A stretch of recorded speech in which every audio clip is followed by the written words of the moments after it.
Finance ப்ரோடஸ் long மற்றும் short trading பண்ணும்போது risk control ரொம்ப முக்கியம். கிராஸ் மற்றும் ஐசோலேட்டட் மோடின் வித்தியாசத்தை தெரிஞ்சுக்கோங்க.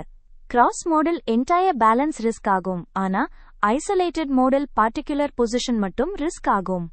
பிகினர்ஸ்னால ஐசோலேட்டட் மோட் தான் சேஃப் ஆப்ஷன். ஃபார் எக்ஸாம்பிள், பைனான்ஸில் பிட்காயின்க்கு ஷார்ட் பொசிஷன் எடுத்தீங்கன்னா மைனஸ் நல்ல ரிஸ்க் மேனேஜ்மெண்ட் இருந்தா 110 விழுக்காடு ROIக்கு $500 வரைக்கும் ஈஸியா ப்ராஃபிட் எடுக்க முடியும். ஹை லெவரேஜ் யூஸ் பண்றதுக்கு முன்பு ஆல்வேஸ் ஸ்டாப் லாஸ் வச்சு பாதுகாத்துக்கோங்க. அதேபோல பைனான்ஸில் லாங் போன காலா காயின் 117 விழுக்காடு ROIயில் $5,500 வரை ஈஸியா கண்டுபிடிச்சிருக்காங்க.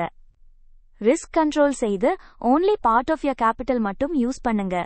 இமோஷனல் ட்ரேடிங் அவாய்ட் பண்ணுங்க.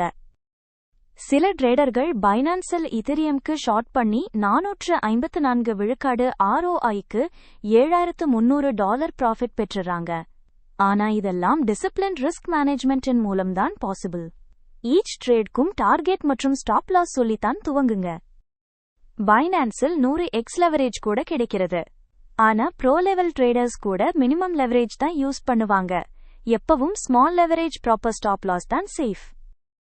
உங்க பைனான்ஸ் அக்கவுண்டை கிரியேட் பண்ணும்போது டிஸ்கிரிப்ஷன்ல இருக்கும் ரெஃபரல் கோடுக்கு 20 விழுக்காடு ஃபீ டிஸ்கவுண்ட் கிடைக்கும். ரெஸ்பான்சிபிளா சேஃபா ட்ரேட் பண்ண பைனான்ஸை பிளே ஸ்டோரிலிருந்து டவுன்லோட் பண்ணுங்க.